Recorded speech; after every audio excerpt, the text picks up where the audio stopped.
Son, where'd you find that? I will always be incredibly impressed and very happy with the number of Buck Bumble remixes. Those aren't the same channel. I can't believe that's not all the same dude. There are multiple people on YouTube doing Buck Bumble remixes of Mario songs. And God, I am happy. This might be my last hope for survival of this world. I've got hope and I've got Buck Bumble remixes, and that's all that's keeping me alive. Really, that's all a man needs. And I'm sure Hope will abandon me after I lose all my money and can't pay rent anymore, because I'll never get employed again. So I guess at the end of the day, I'll just have my Buck Bumble remixes.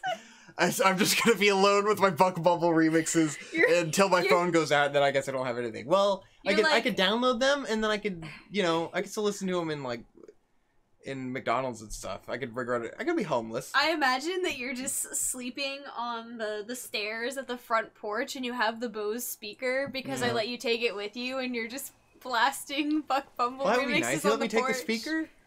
Yeah, thank you. That's a parting gift. Wait, can I live in the shed? No. You're gonna let me be homeless? I can't live in the shed? It's hot as fuck in there, dude. You can sleep on the front porch. It's covered. I can't sleep in the front. It's the covered porch. Yeah. How is that better than me living in the shed? Because on the front porch, you're gonna see me all the time. I guess you're right. I guess I never go in the shed, so I guess it's okay. Yeah, you don't use the shed. You can put a little fridge in there. Yeah. And then you can just go into the backyard through that one door and leave out through the garage. You don't even have to come to the house. Yeah. You can poop out there. It'll be my little man cave. Yeah, it'll be great. I'll be a real boomer. You can poop in a little hole in the corner of the shed. Yeah. So in this game, there's birds. Yeah. And the bird will lead you to a place. Wow. Okay. That was a great explanation. Yeah, but we're in the fucking open world now. We can explore for this great explanation. Here's Tsushima, and so right now we're in the first part. Yeah, those are the quests. Big whoop. Wow. Bloody fucking blah. Okay, there we are. So we gotta go do the quests with the lady. And the wind guides us. It's our dead father. Ooh, we can do a haiku. Papa. You do haikus and you get headbands. And you're like, it's sweet. Maybe more people would do haikus in real life if you got headbands. True. Like, I want to fucking get a headband. I would be much more motivated to do poetry if I got a headband every time. So we got a golden temple. Calm waters, calm mind. Does it matter which one you choose? Or a world's reflection. Well, like when the headband in your menu will have your haiku that you constructed. I see. Yeah, so it gives you different choices to form your own little special haiku. What's the format of a haiku again? 575. 575. I was doing some haikus. I did some haikus the other day while I was playing the game, and I went outside and I was like, I feel like shit. I'm gonna sit outside and fucking meditate and do a haiku like in the game. And I did a haiku. I don't remember what it was about, but it was neat. I did a haiku just like in Ghost of Tsushima. Haikus are hard. Well, you need to like concentrate on doing it for a little while. You should never have to concentrate on poetry. Okay, suck my gay fat ass. I'm a big donkey boy bitch. Yeah, okay. Lick my... Or actually, no. Rim my big gay ass. Wow, that was good. Yeah, I can't remember what the first line was anymore, but... You were... Something about your gaping butthole.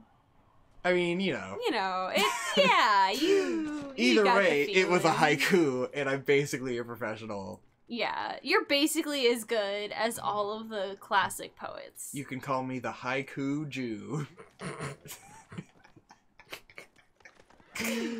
That was a dank composition. Very nice. I'm gonna write a rap that's all in haiku. It'll be a gangster rap. Wow. And it'll be pretty hard. Dude, bro. It'll be none of that educated nerdcore bullshit. Once fucking you've pussy pansy been rap. Homeless in the shed for a couple weeks, you'll really know what street life is like. So I feel like that'll be a good time to really launch your rap career. That is true. Yeah. And I'd be like, street life. I don't know what that song is, but there's a song in it that goes, street life! What is that from? Is it like a Nujabes mixtape song? I have no idea. Whoa, holy shit. Yeah, this horse can fucking jump, dude. He's got mad ups. This horse, you could just jump it right off a cliff and watch it slam into the ground, and then you fall off your horse, and it's hilarious. Oh, man. And I'm like, well, at least they let you do it. It's not one of those where it's just like, the horse will not move. No, the horse doesn't want to. It's like, no, the horse goes for it. He never dies. Damn. It's an immortal horse. Jesus. We gotta go meet with this lady and do the quest so that we can get the stealth hearing. A true muscle beast. Oh, man. Victor, we learned something really important today, didn't we? Did we? Yeah. What did we learn? We learned something that we have in common that we didn't ever know. Oh, God. So, you were telling me about how when you were a kid in 3rd grade, you realized there was a sound you could make with your mouth that you thought no one else could hear. I was making this sound. If you don't, like, I'm sure, like, those of you who know how to make this sound know what it is immediately. Like, you immediately know what this is. Yeah. But it's essentially, like, squishing the air, like the in air, your closed mouth. Yeah, in your closed mouth, but like it's like down, in your cheek pockets. Like in your cheek pockets. Yeah, you know, like squish it around the air, and it feels all bubbly, and it makes stupid sound. So when I was in the 3rd grade, I discovered this one day, like at school, I think, and I was just doing it all day. Like, cool, I found this noise that I thought only I could hear it because it's in my mouth. It's one of those and your where mouth it's like dampens the sound, right? Yeah, or you just think like, oh, it just sounds loud because it's in my mouth, and like only I can hear it because no one's reacting to it, you know. And then like I ended up getting in trouble from the teacher who was like, stop making that sound, rah, you know. And I got in trouble on it, and then I was like, wow, never again shall I ever do anything in my life. I want to die. But that was my fucking sound, you know. And so I described this to Hope, and what was your response? And I was like, wait, so other people can hear that sound? Because I had never heard it, because no one else I've ever known has done that. But when I was a child, I would definitely sit there in class and just do the... like for minutes. And you thought no one could hear you all day. Through random intervals of the day, I would do that, and no one ever reacted. So I figured no one could hear it, and so I would just do it all the time. And I was such a non-entity within the classroom that no one even bothered to stop me. No one ever got upset with me for it. No one ever told me to stop. No one acknowledged that I was doing it. I flew so low under the radar. I was such a non-existent person in the classroom that no one even corrected me. No one even yelled at me. The twist is, you know, all our lives, we thought that no one was paying attention to us, but it turned out that they all hated, they just hated us because we sounded like fucking idiots. They were like, oh, what's with those fucking obnoxious freaks making their fucking mouth squirts? That fucking dipshit in our class, what a disgusting fuck. And we had no idea because we thought we were making it, we thought we were silent. It's like that was probably the root of like of people thinking you're a freak, you know? Oh no. I was already you know, I was already a new kid in whatever fucking school that was, so yeah, I mean, I was already socially fucked, but it's like, it's all those things where you're like, what if this contributed to that? No, I was already fucked long before that. Yeah. Wonderful, magical obliviousness. But yeah, so today I learned that that's a sound other people can hear. It takes thought leaders like me, you know, to think about the hard questions like, I wonder if anyone else made that sound when they were 5. Oh, you were 5 in the 3rd grade? No, I wasn't that smart. Clearly. Whatever fucking age you are in the 3rd grade. 8. Fucking 8.5. Get fucked. Where am I going right now? Oh, I have to go so far. Makes me wonder what else there is in this world that people do that they thought no one else did or noticed. That was actually really obvious. I mean, it's along the lines of the H3 podcast, front butt wiping. Everyone knows about that. Dick Masterson's through the fly or over the waistband. Big discussion. I am an over the waistband gent. I've done it my entire life. The fly disgusts me. It's just a great way to fucking flop your dick all over your head. But do you unbutton the pants first, or do you literally just shoot it over the waistband? Yeah, I unbutton the pants, I unzip it, and then I pull the underwear down and I go over the underwear. Okay. Now it is a lot more steps, and I've become very self-conscious about doing this in public restrooms when other people are there, because now I'm like, oh, this is a weird thing, isn't it? I had no idea my entire life. No, that's what I thought was the right way. But the right way to do it is to leave the top button, you zip the pants, and then you gotta like go fishing around. You have to hook the peen out through that hole. So there's a double door hole. There's a zipper, and then there's a double door. The underoos, and you gotta get it through the pants. You have to snake through all that with your finger and flop your dick out. And then you have to get it back in. You know? So you're in a public restroom. And then there's piss driblets on it, so it's gonna, like, get all over your shit. See, you understand it? You're not even a guy! I don't know. This is how I, like... Why would anyone think that's the superior method? You get piss driblets, and so, like, if you tried to tuck it back in a public restroom where you couldn't really shake it clean or dry it or anything, then you're gonna get piss on your hand! Yeah. Squishing it back, or it's gonna get driblets around It's gonna get over your pants and your underwear. Yeah! That seems obvious. Well, I'm glad I've been validated by a woman who is also my wife. So, you know, now everyone who goes through the fly, idiots. The underwear fucking idiots. And the fly. What's wrong with you troglodyte? This is the dumbest invention of all time. Well, so the real purpose of it is if you're wearing like tuxedo pants, they have a flap where there's a button that goes on the inside, a button that goes on the outside, and then a button up fly. So that would take ages to get through.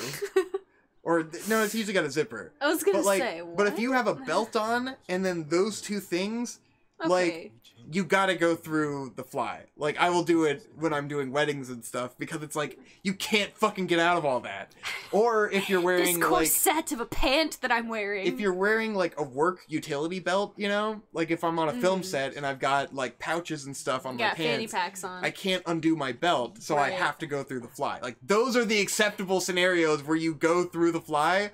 Any other time... You're wasting your fucking time, dude. And I can get my belt and them pants down fast as fuck to take a piss. I was gonna say, it's not that hard. Like, it's, you know, it's muscle memory. You just... Which, for the people who go through the fly, you know, it's probably that way too. It's like, woof, done, you know?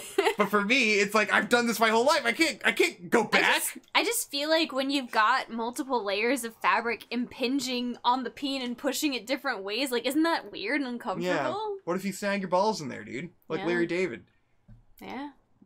I need some no-fly underwear. I'd be fucking fine with that. Even though I guess aesthetically it would look really stupid. It would look really funny. I don't know why the fly is quite aesthetic and completes the underwear.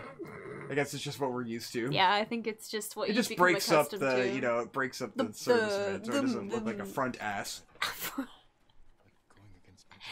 Yeah, it gives a little bit of extra structure to the front area, a little extra pizzazz, if you will.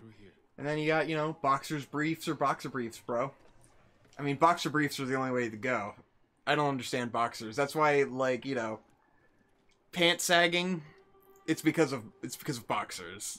Like, that's why. Because boxers are a mass of fabric that you try to stuff into your jeans, and it's ridiculously uncomfortable. So people just loosen their jeans and pull them halfway down their waist, because now your dick isn't sweating because your boxers are bunched up on them. Like, I'm 99% sure that's where the trend came from. It has nothing to do with prison. Shut the fuck up. That's racist. It's just fucking racism. That's why people say it's prison. Shut the fuck up, you idiots. Ooh, I did my first assassination. Ooh. Uh-oh. Oh no, Not this is very morally honorable wrong. of you.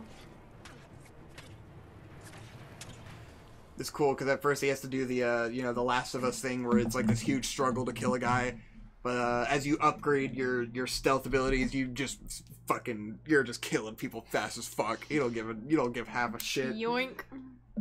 Your character becomes very quickly jaded to murdering lots of people. And he becomes more and more justified in his actions of doing so. Where he's just like, fuck these fucking bandits. Fuck these Mongols. Fuck these traitors. Fair enough. Oh, here we go, fucking in the past, hanging out with Uncle again. Hey, young Sheldon had to learn to fight somehow. Follow the bear, Jackie! And he Uncle slaps me. It's just like Jackie Chan adventures. Yeah. Yeah, God, I could never understand boxers. I've thought about giving boxers another try, but like I wear tight pants, so there's just no way it could be feasible. It would be too constricting on everything, literally everything. It would just be fabric everywhere. I think at this point it would be kind of weird anyway, because I'm accustomed to a certain aesthetic, and if it changed, I'd be like, whoa. Well, I'm glad you're enjoying the aesthetics. That's all that matters, is that a female finds the aesthetics attractive. Except for when there's holes in them. You know what? Yeah? To each his own. Then I'm gonna keep putting my fingers through the holes every time I see them. Yeah. Yeah. God damn it. I can't find the fucking bear because I'm not paying attention. Kuma-san. I'm learning how to track things, even though it's never useful outside of a fucking cutscene. Victor. Yeah? Aside from this game, what else have we been playing? We've been playing Deadly Premonition 2! Yeah! What do you think of Deadly Premonition 2? It's pretty fucking good. And it's like unironically good. Yeah. And it's led to... I have some mixed feelings about the goodness of it. Because it's almost like... So the first one is infamously, like, jank, you know? Yes. And I've never played the first one. I don't know a whole lot about it. All I knew is that it was a terrible game, you know? But I didn't know, like, if it... Is the story great? Does it have all these redeeming qualities? Because of the technical struggles of the game. Yeah, but, like, the story of the game is good. But the story of the game is fun. The story of the game is very similar to... in feel to Deadly Premonition 2. Because it is literally a prequel. This is a sequel to the first game. It's the same kind of, like, following the same big overarching story. Yeah. So it's very similar. Oh, this is supposed to be really easy. Yeah. The fuck am I doing wrong? There's a big blood stain. Mm-hmm. Did I go backwards? I went backwards. Mayhaps you did. I think I went back to the I'm not sure how you managed to do that, but... Yeah, you did. Because I remember staring into that light. Yeah. It's quite disgusting. Okay, let's get on track real quick, and then we'll talk about Deadly Premonition 2. Find that bear. Ah.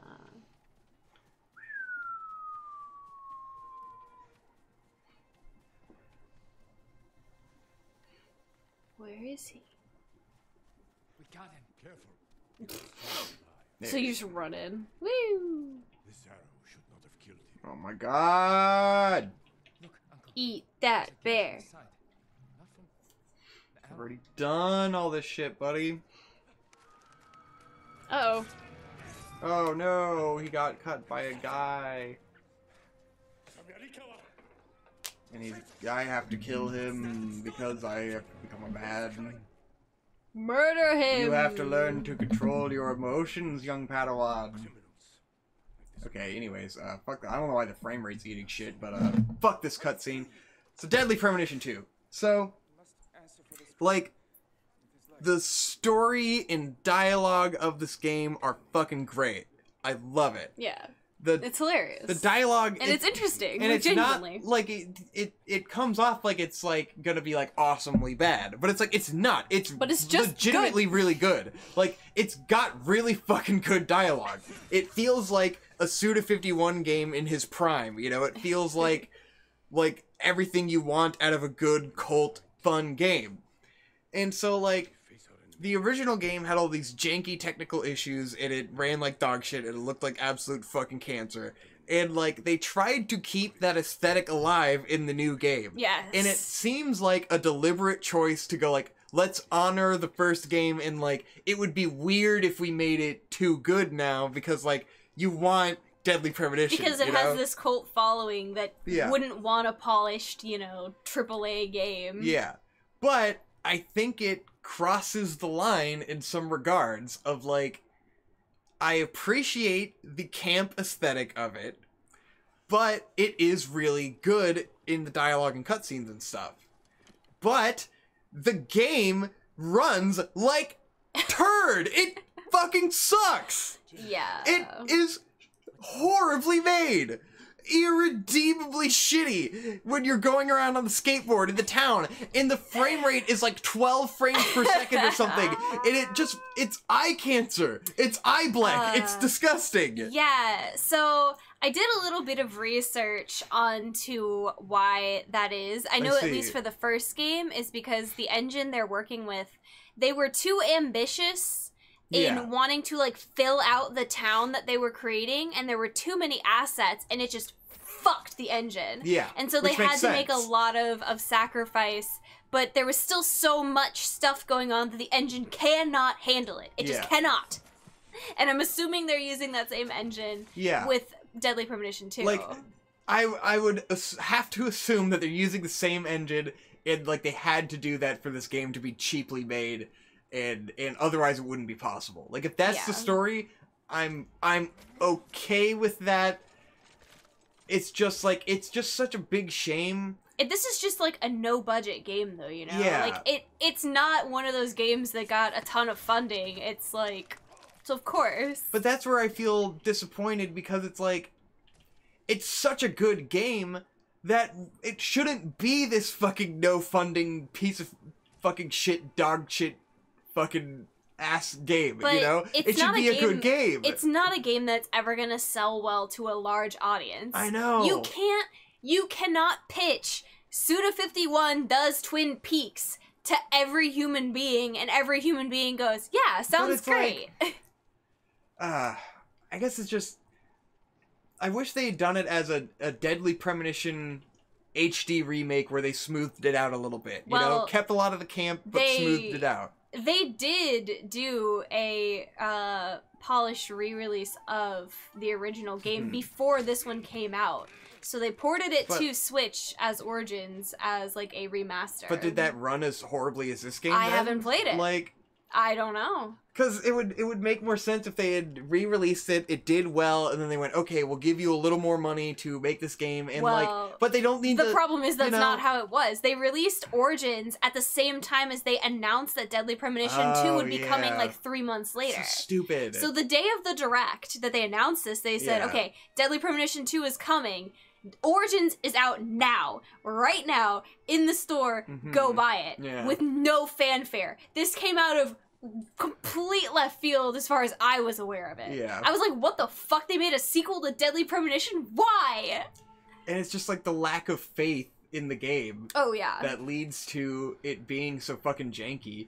Because, like, No More Heroes was a game that was fucking low budget as shit. No one expected it to succeed. And it ended up being, like, a big franchise, and then No More Heroes 2 got to be a lot more, like, you know, it's still a low-budget game, but a lot more effort put into it, a lot smoother, you know? Yeah. And, like, this game should have been that, where it's, like, it's still a cheap game, it's still campy, it's still, I wouldn't change the cutscenes at all, you know, in most of the case, but, like, just some of the stuff, like, the ridiculously long loading screens. Yeah, the loading screens are awful. The frame rate annihilation, and then it's like, even when it comes to the cutscenes and stuff, it's like I can see in my head the better version of these scenes that are just so good, with the same voice acting and direction and everything.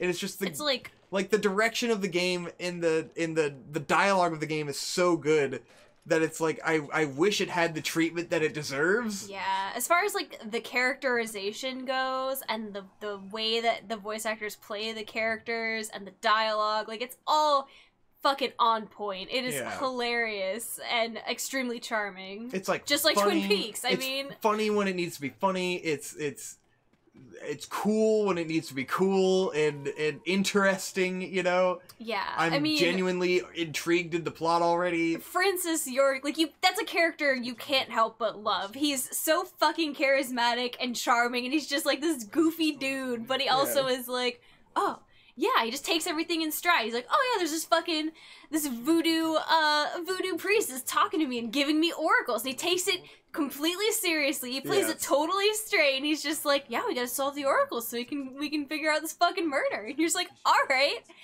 yeah, I guess so. It's just so pulp and so cool. And it's just wonderful and fun, and you're like, man, this is great. And then you get on the skateboard and you want to blow your fucking brains out. And then the game will like give you all these fetch quests, and you're like, I don't want to go anywhere in this game besides the main objectives, because interacting with this is horrid. And every time you enter a building, there's like a minute-long loading screen that freezes during the animations, and you're like, I cannot believe this is real. And then you're just like, this is... The Nintendo Switch isn't this bad of a console, right? No, what the fuck is happening? I don't know why. I truly cannot explain. But, you know, I don't regret paying $50 for this game. I know, because it's great. It's so fun. But then it's like, some fucking guy can make a game by himself and it'll run smoothly, you know? Like, they couldn't have fucking found some way to make this run better. I have no idea. It's disturbing. I truly do not know. And I'm like, it just can't be an artistic choice, because who would choose no one to would make choose it that a frame shitty? rate like that. Yeah. You wouldn't choose to make it so, like, hard to get into. Yeah. I mean, I would completely buy keeping the character models looking the way they do, keeping, like, the way they emote is fucking wild. Yeah. Like when Agent York smiles and it's just like this weird like and you're like, it's fucking hilarious. And you're like, okay, it's gotta be intentional, because like it's part of the charm. Yeah. But like, yeah, the loading screens that are like 2 minutes long a piece. Because it's just one of those where it's cool because it feels like you're playing an old game, and it's got nostalgia, because it's like, oh, this is how games used to be. Yeah. At some point, this was, like, pretty normal, you know? This was how games was. But, at that era, the loading screens would have been the same. But we can change that. Like, you can keep all the cute, nostalgic stuff, and then fix the stuff that sucks. And, like, the loading screens fucking suck. Yeah. But a lot of fun, you know? Yeah. The technical aspects can be a pain in the ass, but the game itself is pretty fucking great. Yeah. And then when you actually fight stuff and there's like a boss, I was like, what? I didn't expect that at all. That was super fucking cool. It's definitely... Monster designs on point. It is definitely a game that is focused on the story as opposed to challenging gameplay. It is not going to be a Dark Souls by any means. You're going to be able to kill everything. You're not going to run out of bullets. Yes. Don't worry about it. Just have fun. That's a fun time. And the story is actually fun and interesting and mostly voiced, so it's great. Yeah. Even the stuff that isn't voiced is fun to read, because it's still funny dialogue. Yeah. And it's, like, genuinely funny and clever all the time. It's just, like, good. You know? This is fucking good dialogue. It's just people cared, obviously. Yeah. It's like that was their first fucking... Oh, it's a story-first game, for sure. Everything else was just like, yeah, we can make it a video game, I guess. Alright, we're getting somewhere in this fucking game. We gotta do these starting quests to fucking unlock the basic abilities to be able to engage with the combat in a way that is satisfying. Dude, sick. Takes a little while to get off, you know, to get off the, Get off your horse? Yeah, to get off your horse. Yeah. But once the game gets moving, it's pretty fun. Nice. So those first few hours that take a little getting into. I gotta follow this fox. There he is. There's fox dens, and you gotta follow the fox. So, like, similarly to Breath of the Wild, this game has lots of little things scattered about the world where, like, generally when you go to a place, there is something there, you know? Right. In Breath of the Wild, it's shrines and Korok seeds, and that's it. That's all there is in the fucking world. And occasionally a cosmetic item, but they're pretty rare, and they're usually in a shrine anyways. This game has a lot more variety in terms of, like, you know, the fox shrines lead you, like, you follow the fox, you go to the shrine. God, oh shit! I was hoping I would die, so it would put me back up there. Not but quite. Like, there's a better variety of things for you to collect and engage with, I guess. So it feels like you have a good variety of objectives in the game versus, like, is there going to be a shrine or a Korok seed? It's kind of like it improves on the Breath of the Wild formula a bit. I thought I could jump. I think you that probably far. need to walk across the top. Yeah, I think that's what I need to do. Because I'm not jumping that far. Yeah. But yeah, so there's hot springs that increase your health. There's fox shrines that will give you special items and stuff, and help your abilities. And then there's random monuments that hold swords scattered out throughout the world, and you'll just get, you know, cosmetic swords. You do the haikus, and you get cosmetic headbands. Lots of little shit like that to make your guy look cool and have a fun time. There you go. And then generally most things you do will lead to getting skill points to enhance your abilities.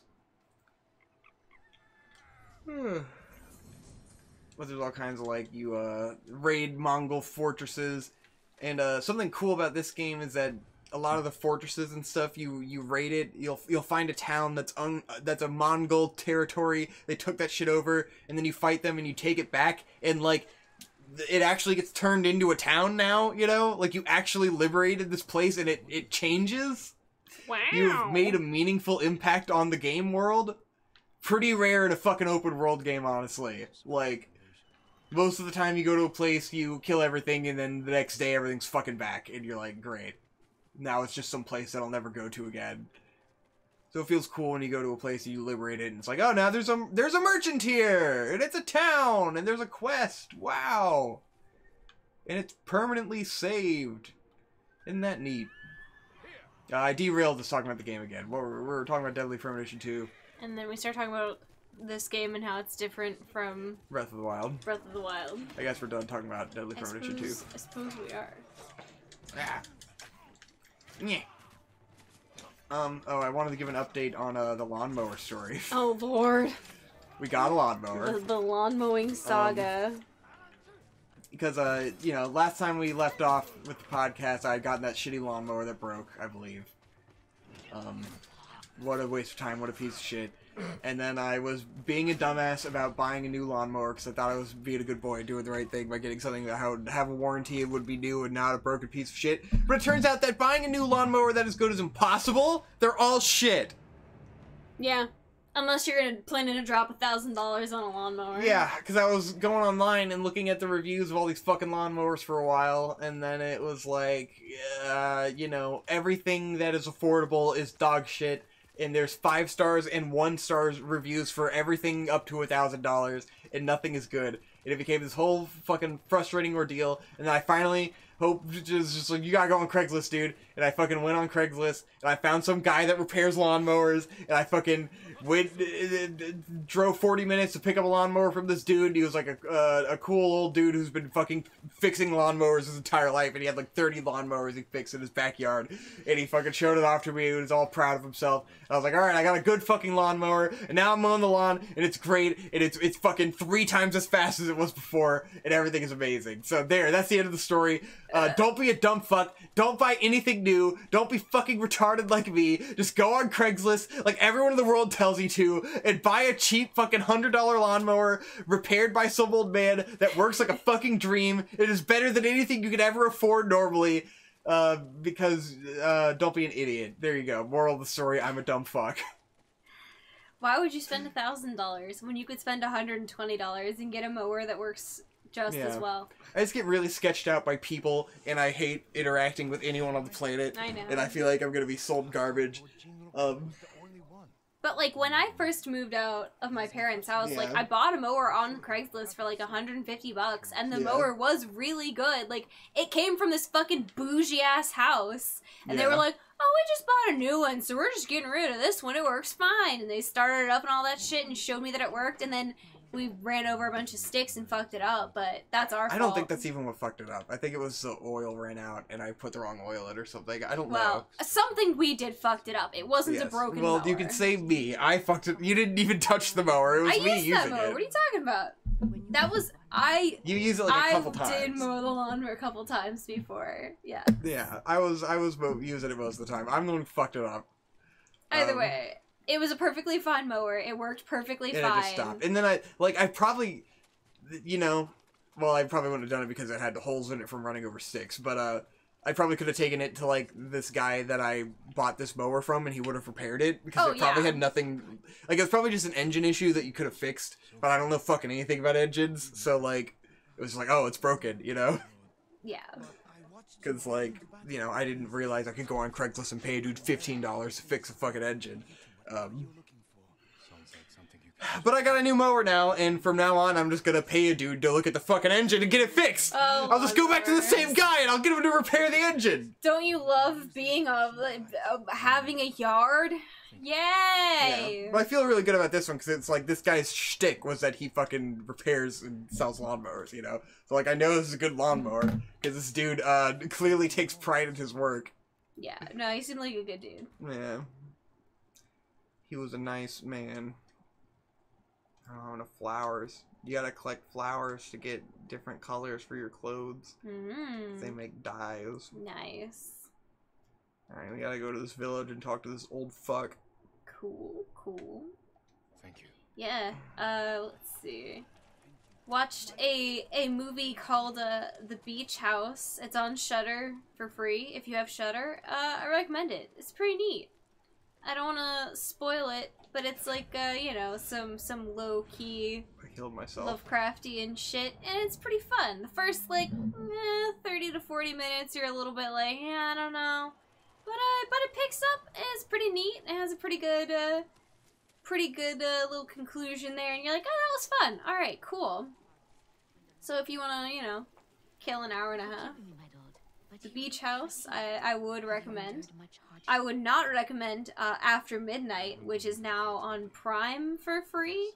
It's fucking pretty dog shit. It's pretty bad. Victor, you saw a little bit of that while you were editing, right? Which one was that? That was the one with the guy who played the main character and was the director and looked like a crazy person. God, yeah, he looked like shit. And the monster was a super funny rubber suit that looked goofy as shit. And the movie was about nothing. And the movie was about your girlfriend leaving you because she doesn't want to live in a small town anymore. And she wants art and food, and she wants to have culture.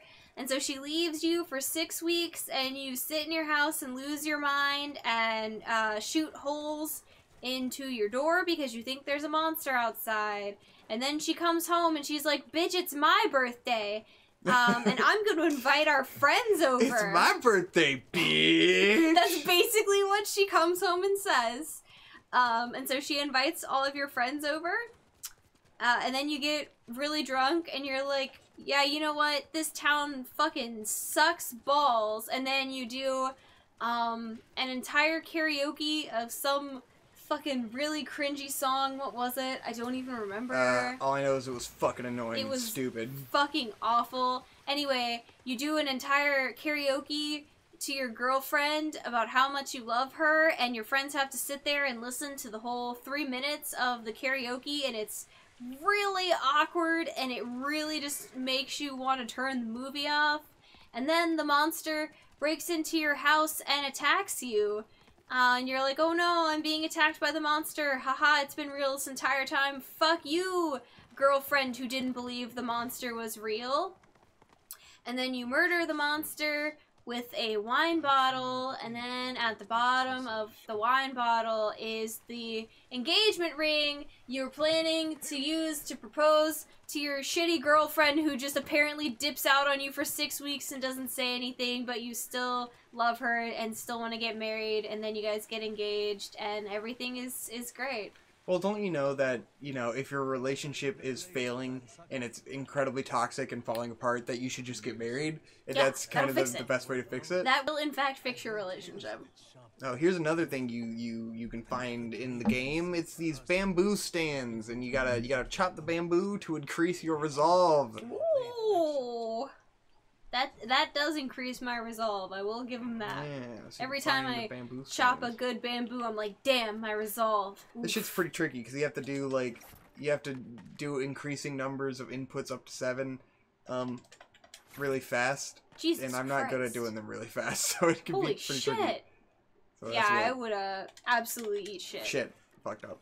Okay, I got this. This one's pretty easy. Jesus. Yeah. My God. I feel like people can do that way fucking faster. Oh, alright. Well, I guess I must be the idiot here. It's pretty... Some of them are pretty fucking tricky. Jesus. I also read the newest Inio Asano manga to be released in America, which is Downfall. It's a semi-autobiography about a...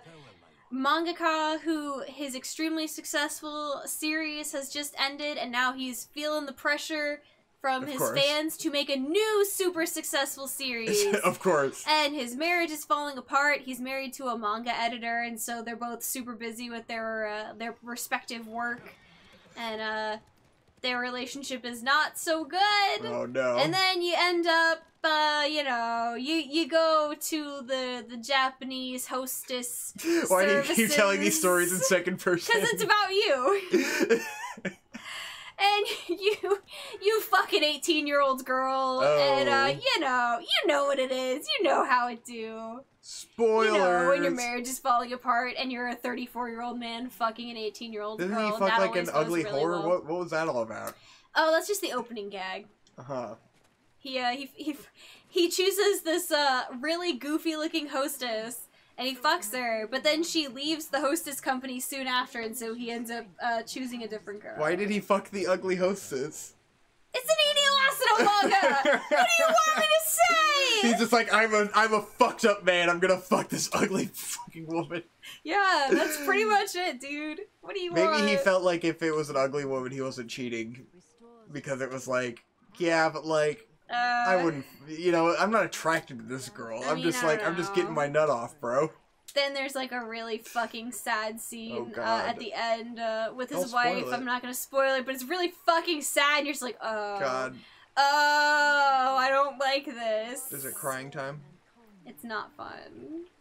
It's like, oh. I should read that one. I like Inio Asano. Good job. Yeah. Yeah, but hey, it's Inio Asano. You know, it's sad, it's fucked up, and you go, oh god, yeah, life do be that way. Yep. His goofy little stride. Samurai ass. Samurai ass. Booty. So you go to hot springs and you gotta reflect on a bunch of men. I reflect on my father. Yes.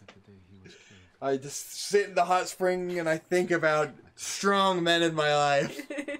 Yup. And they're hard dogs. Big old dongs. Big hard dongs. And also the new volume of Beastars came out. Ew. And that's been great. Don't spoil. I'm not gonna say anything. It's just great. It's just real good. Where's the computer? Oh fuck! Oh god! Okay, we're still recording. Thank God. My God. It's tabbed over and it was darkness. Darkness. Go. Kind of nauseous. Aw, I'm sorry. But I'm having fun. Why are you always nauseous? You know, 'cause I'm gay. Yeah. So I drink coffee at night after dinner. I did say, do you want coffee? Yeah, but I'm jazzed. It got me wired enough to do a podcast and go, roar, I'm frustrated. You did say that. You did do those things. That is pretty accurate as to how it happened. Hey, but yeah? Nate Bestman is here now. I don't know if we're supposed to talk about that yet. We'll cut that out. Yeah. Well, I'm not gonna cut it out, but yeah, I don't know. My bad. I thought it was. I don't know what's public knowledge or not. I don't see the zeitgeist. See fucking discussion going around, so I don't know what is being discussed. Not that it matters, I guess. I guess it doesn't matter, but I don't like to be the one to break news of a surprise or anything. If that's, I didn't realize it was a surprise. I don't know. Fuck if I know. Maybe it's not. Maybe I'm just stupid. I didn't see the tweets. I just assume if people haven't tweeted about something, it's a fucking secret. I don't know, man. Yeah.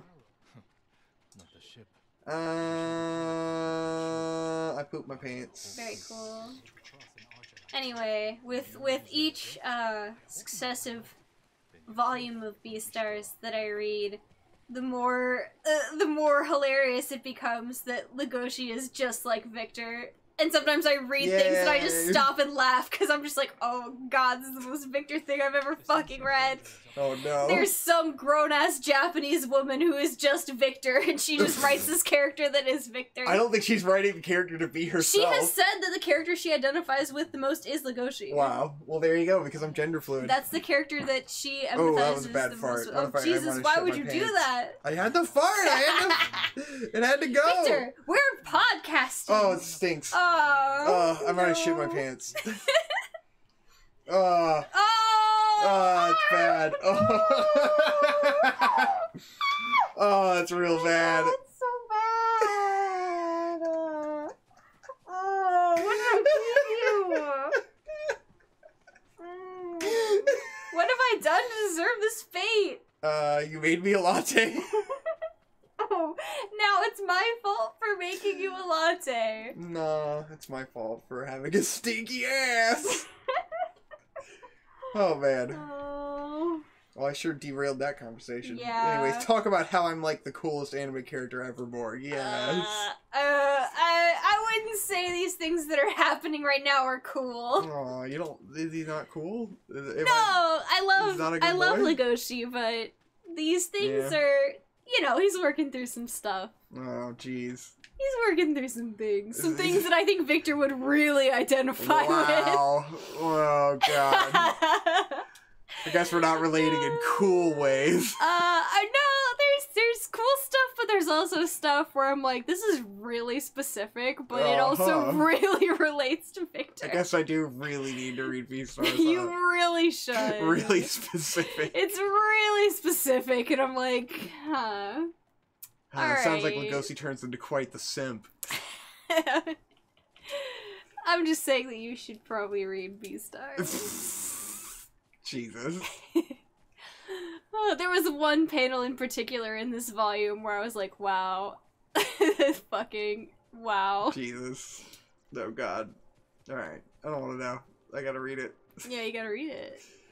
This man is dead. I had something else I wanted to talk about a while ago and I forgot. Oh, I'm sorry. I started talking about Beastars. Oh, I wanted you to talk about things. Well, it was before that. It was like a while ago.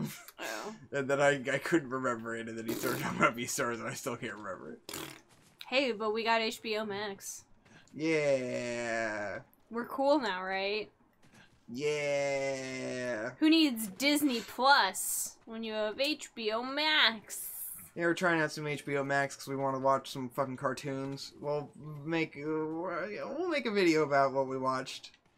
We'll talk about them there. Eventually. But we watched some things. You know. On the HBO. Yeah. Hopefully people will care to hear about those things. Yeah, who can say? I don't know what the fuck anyone cares about anymore. Man, this week I got some really sage advice from a older gentleman that I was scanning at work. Yeah. And was he an old sage? Yes. Did he have a staff? Mm-hmm. He came in with his staff and his long beard. And sleeves. Did he have bitchin' sleeves? Yes. He had hella sleeves and a big old robe. A big old robe. Big old robe, and he smelled like incense, and that's how I knew he was a sage. He smelled like incest?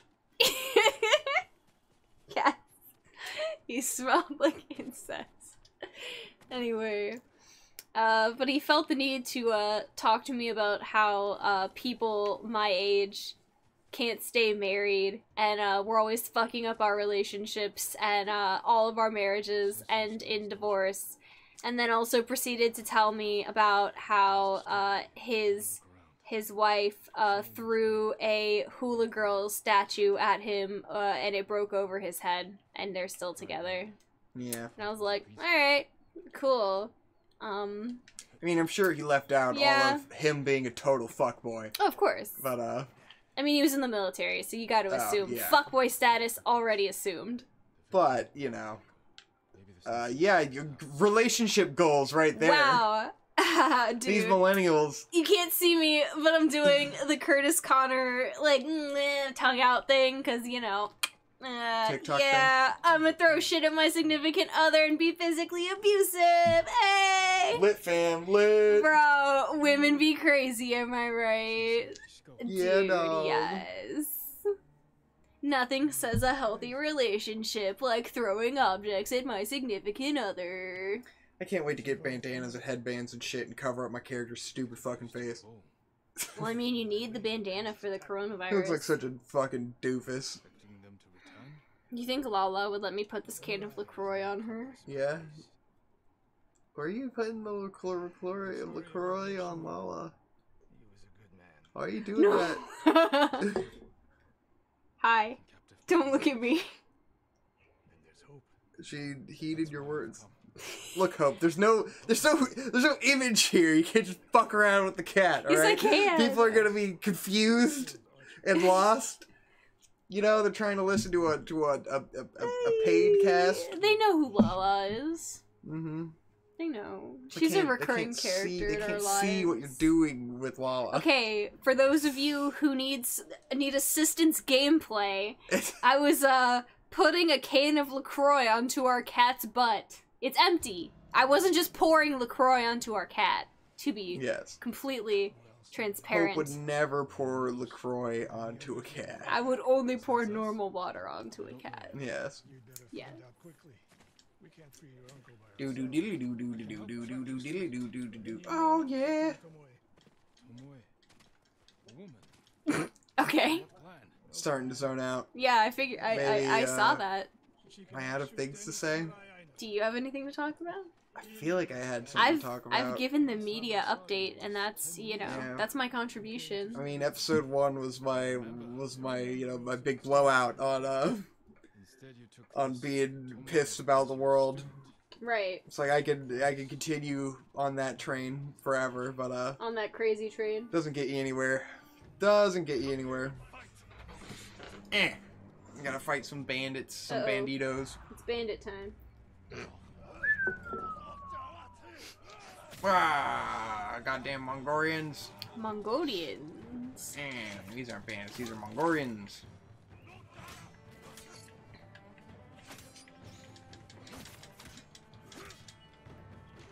I've become silent now. What am I doing? Well, you are fighting Mongolians. That is good. That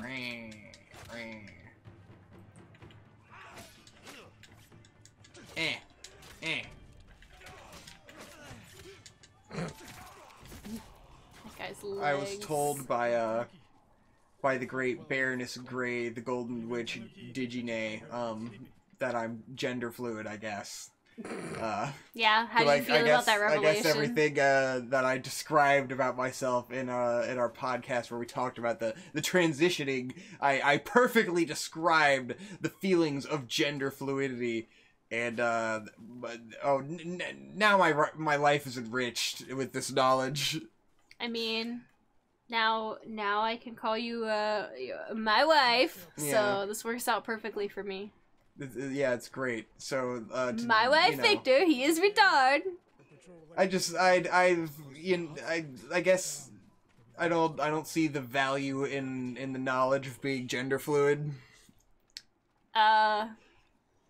It's like I guess I understand myself too well already or something, or it's my priorities are not with my identity, or the way people perceive me in any way because I'm just trying to make money. So I guess I don't really give a shit. So what you're saying is that you are fiscal gender. Yes, I'm fiscal gender. My gender is being fucking broke and really wanting to film videos and get paid. Yes. And I really couldn't give a shit about anything else. Besides hope. I'm gay. I got hope. I got hope. Ow, I hit myself in the lip with your head. Yeah, it was just that probably didn't feel very good. I don't know. I feel like it's. Am I gay now? Yes. Cool. Now you are in fact gay. Sick. I'm gay. I feel like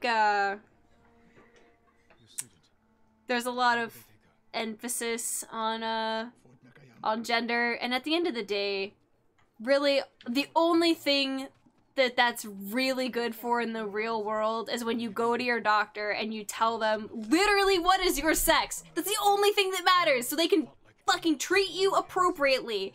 Physiologically, they need to know what your literal sex is so they can treat you appropriately with medicine. That's all that matters. You're gonna get us canceled! Oh my god. What are you, Jordan Peterson? Anything else, you can say whatever the fuck you want. You can be fucking non-binary, you can be whatever. As long as your doctor knows physiologically what is going on in your body, that's really the only thing that matters. Yeah. Yeah, otherwise, say whatever the fuck you want. Who cares? It doesn't matter. None of that affects anybody else. Yeah. Just don't fuck yourself when it comes to your medical care. You are right. As long as your doctor isn't confused and understands. Well, Lord knows there's plenty of doctors that probably are not super progressive about that kind of stuff, so you probably want to be careful. Do your research. Probably true. Do your research. Gotta light these candles with my bow. Wow. Dude, look at these leaves, bro. God damn it, hit the fucking candle, you bitch. Leaves for days. What the fuck? How am I? Oh, I already hit it. Okay. I was like, did you? I was like, what am I? Get it? Oh, it's because he wants me to hit this one second and then that one. That's why I wasn't getting this. Because I was hitting it, but it wouldn't get it because I had to hit the other one first. It wasn't. So take good care of it. Let's go. I learned how to use the bow! Whoa! Yay, this man is the greatest archer of all fucking time. He's a badass. And he had a student who was this girl who she was a little fuckboy, but she was a prodigy of the bow. And so he took her under his wing, even though he rarely takes a student because his last student, I believe he ended up murdering him. Because he did some sort of betraying act, and so he fucking dueled him and killed him, and so he took this new student in, and he was like, "You're a fucking prodigy, you the best," and then he ended up arguing with her because she started using her bow as a fucking mercenary, and bringing dishonor to his teachings. And not honoring the way of the bow, and so he fucking challenged her, and she was like, "Fuck you, dude." So she went and she teamed up with the Mongolians, and is now teaching the Mongolians the Japanese bow secrets that she learned from this guy. Oh, and so his whole mission is to murder his student because she's basically making the Mongolians way fucking better at using bows. And she is just like on a warpath to fuck over this guy at all costs because he's a fucking old asshole. Sometimes you just gotta get rid of a boomer. And there might be, it feels a little suggested that he may have been in love with her, Okay, fair. Maybe a creepy old man. Completely fair then. I agree with everything that she has done. Yeah, so it's very like you're continually like, okay, this guy is clearly fucking insane and is his mission might be a little morally clouded, and his judgment might be a little clouded, but you gotta take out the Mongolians. So I guess that's, you know, we're gonna do that. I love that these men are willing to stand near a hive of bees and just chill. They're just like, oh, bees? Whatever, I'm not worried about that. There is no instance where a samurai will shoot the bees and the bees will murder us. This is not something that is likely to happen. Nothing could go wrong with these bees. We just stand around bees and explosive barrels and shit. It'll be fine. This was a really good setup for outside of our base. We got our bees. Well, they were like, barrel of in explosives. the event of a samurai coming at our base, we will use these explosive and bees to stop him. Right. Oh, yeah. Little did they know that the samurai would use the bees mechanisms against them. They didn't realize that the samurai knew what bees were. Right. And, like, how they could be used in combat. Right. Yeah, bee-oriented combat. That was what the newest Metal Gear game was going to be about until Kojima got kicked out of Konami. You were right. Yeah. This is an objectively true fact. Bee-oriented combat. Kojima was working on B-Movie the game. The sequel, because there's already been one of those. The B-quel, you mean? The... I'm glad that got you. I'm glad you laughed at the B-quel.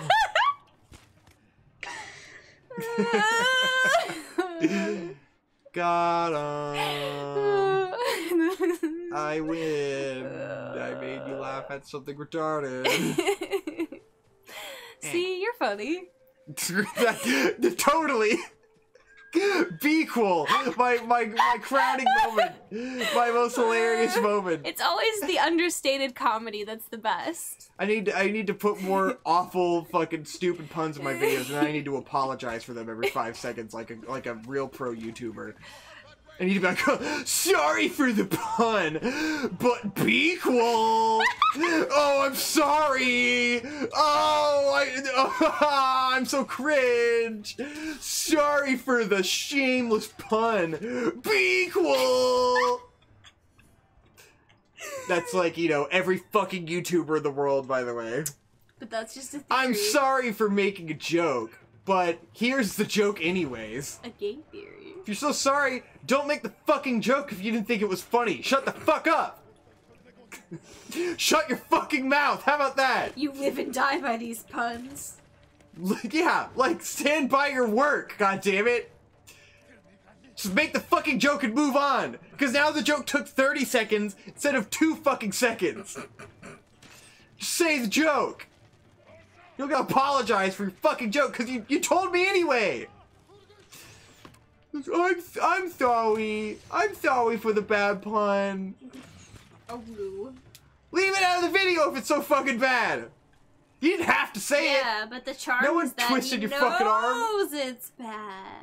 Well, I hope there's a lot of comments that are like, I'm glad, you know, if you had just said that joke and you hadn't apologized for it, I would have been mad. But since you apologized for the joke before you made it, I've forgiven you for this horrendous, stupid fucking pun that you made.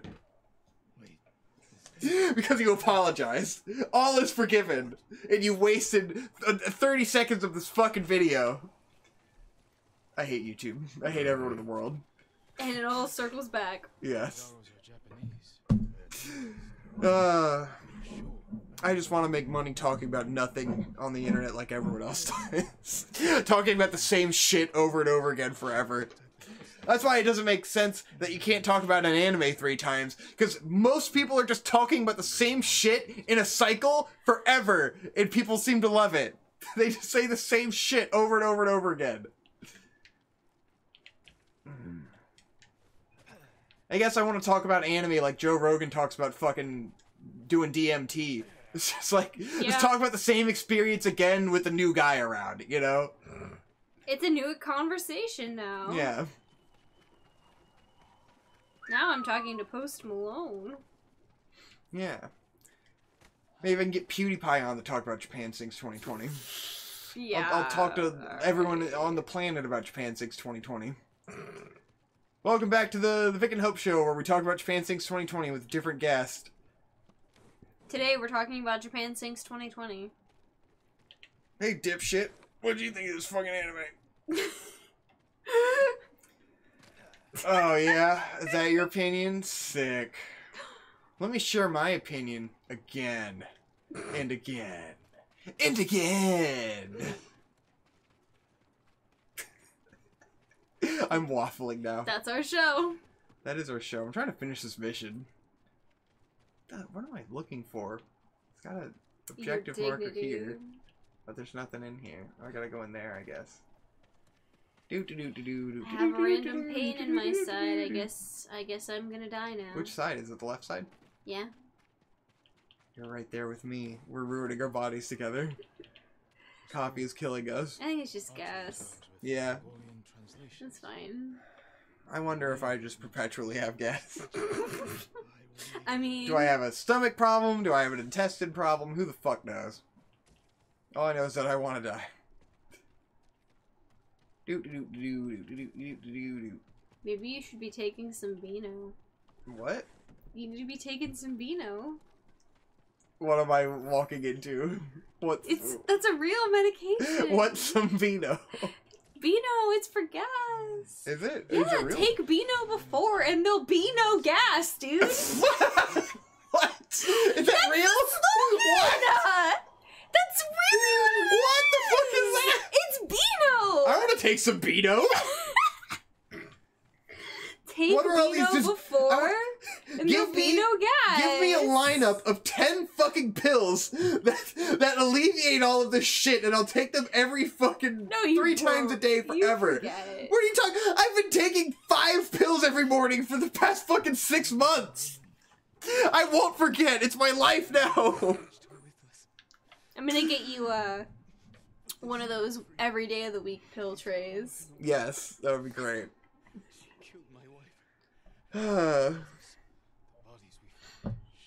We're almost done. This guy's... he's dying. He's bleeding out. Fuck this guy. I see that. Yeah, he does seem to be in a state. He's in a real state. He's in Kansas. It's saying it's not Kansas no more. They do say that in Kansas. Wow, Dorothy, it's not Kansas. Yup. The classic Kansas. line. The classic line from The Wizard of Oz. Wow, Dorothy, it's not Kansas. It's sure not Kansas. Gee whirlikers. This is not the state that we originally presumed that we were in. Wow. Sure ain't Kansas. Wow. Scout, shut the fuck up. Fucking fart sniff sensei. He can smell a fart from 5 miles away. Mm-hmm. I mean, you know, he's pulling off that bald head top knot, you know? That's his look. I mean, he's old. He's can I do that? Can I do that? You're not old. When I'm old? When I'm old? Can I get a beard and can I do like a bald man samurai head top knot thing?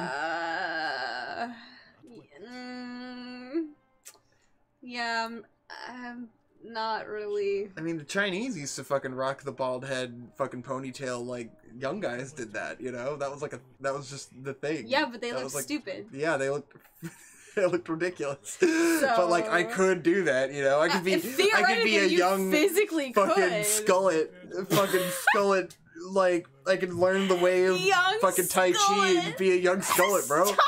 I could rock that skullet.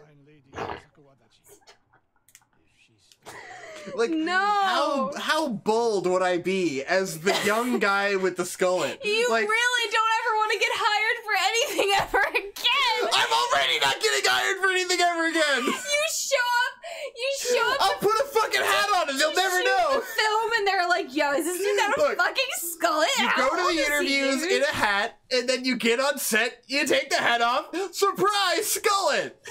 No. Were they gonna fire you? Yes. They're gonna be like, well, this guy's fucking nuts! Sir, you're disturbing the rest of the crew. We're gonna need you and your skullet to fucking leave. I'm talking skullet, aviators.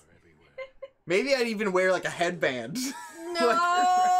or like a crown. All right. Well, now we know the inciting incident for why Victor starts sleeping in the shed. It's because he gets a skullet. I could rock the skullet. No. I can pull it off. Come on, I've got a bald guy face to begin with. What? No. What are you talking about? No. I've got that kind of look where like once I am bald, it'll be hard to imagine that I ever wasn't bald, like my dad. You know, it's like I'll be such a natural. Like some guys look like fucking freaks when they're bald. You know, some guys look like fucking shit when they're bald. If they don't have like a nice bald guy head, you know, like if they don't naturally look like a bald guy. I could pull off bald guy because I have enough of a face, you know? I've got defined facial features so that once I'm bald, I've got the eyebrows, I can grow a beard, I got the nose, you know? It's like that's a look.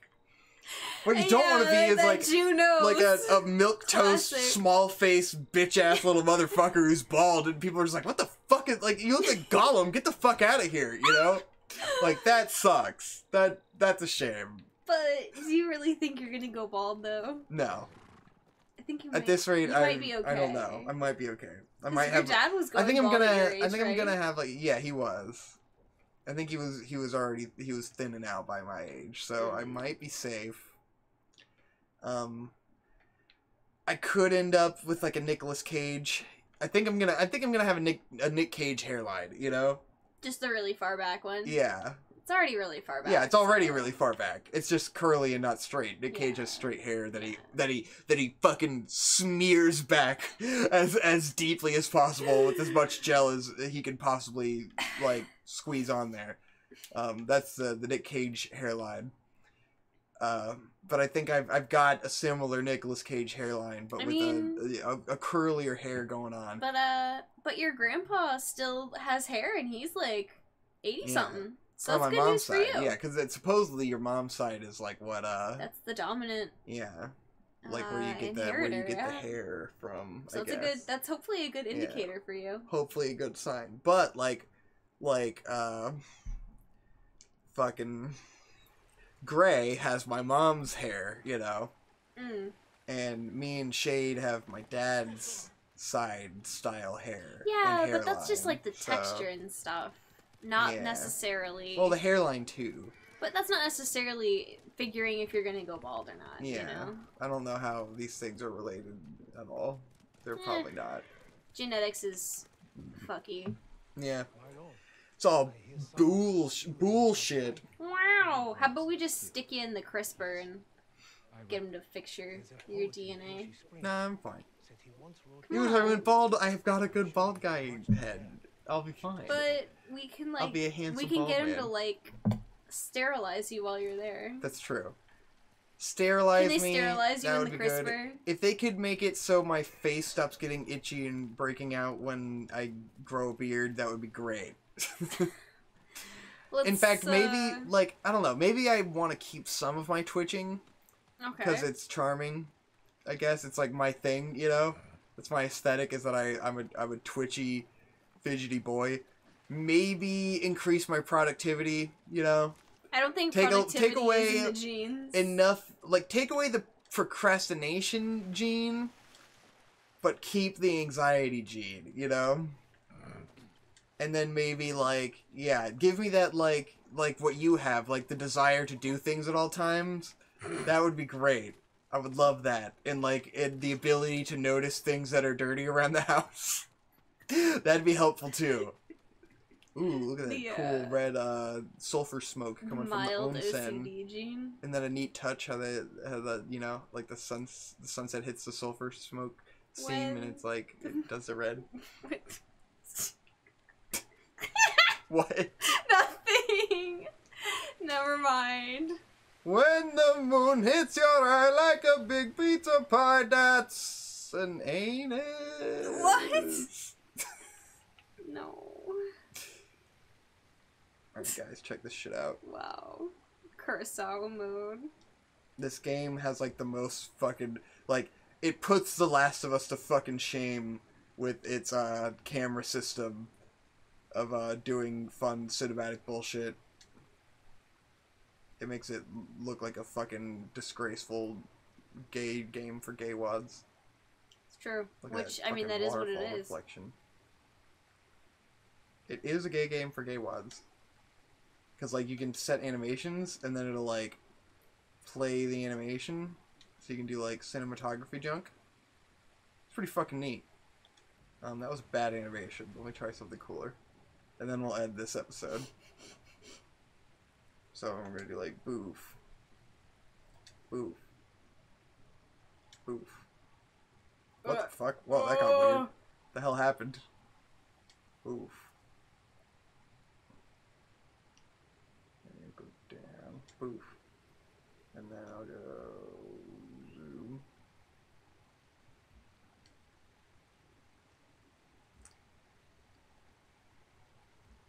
There he is. Try like a ooh. That got really janky. Why did it get so janky? I guess because I'm hitting the waterfall. Yeah. Jank as fuck. Okay, wait, one more. I want to get it away from the waterfall so that this works a little bit better. But this should be cool.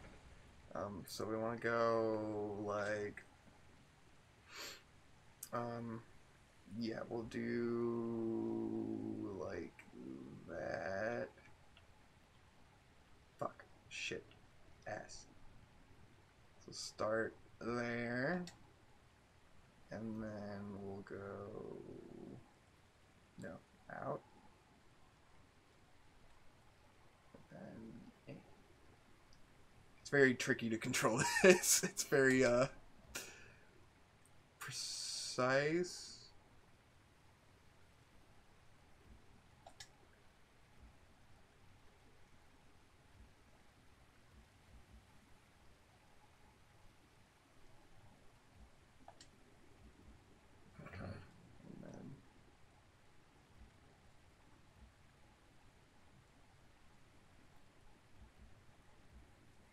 Hopefully this works. It's so hard to keep it matched up right, but it's like, ooh, check that shit out. Is that cool or what?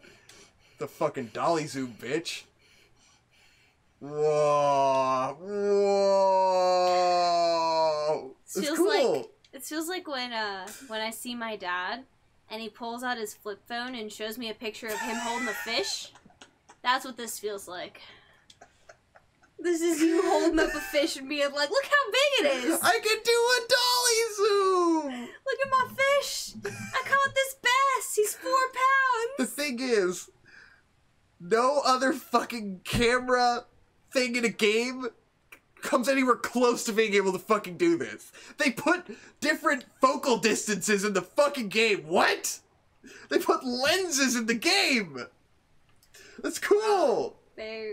I'm glad they stocked that pond for you, bro. I'm glad that you were able to get that bass. That's great. I feel like an animator.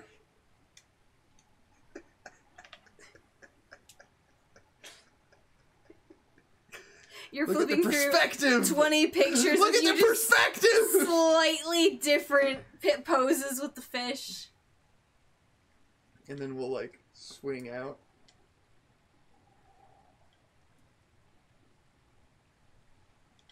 And then fucking, like, boom, we've made a fucking desktop background.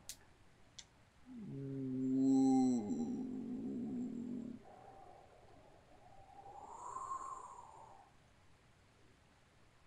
Cool. It never goes smooth at the end. It always, like, eats shit right at the end.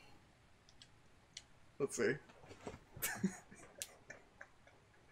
Like, the last 25 minutes of this is just me fucking around with the camera system.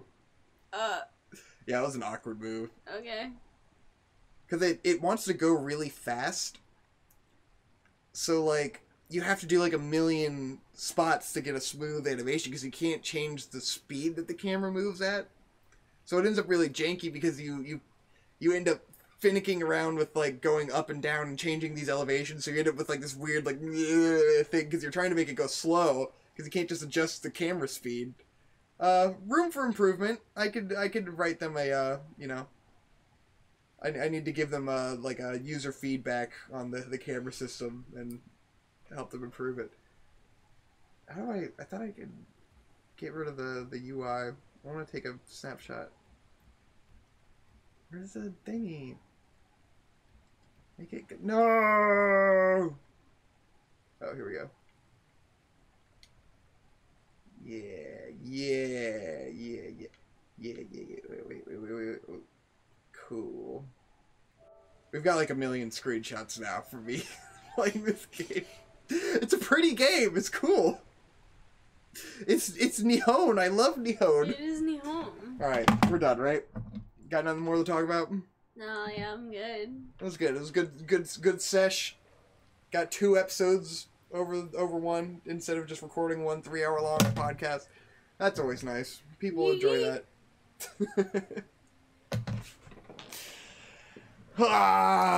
It's time to sleep.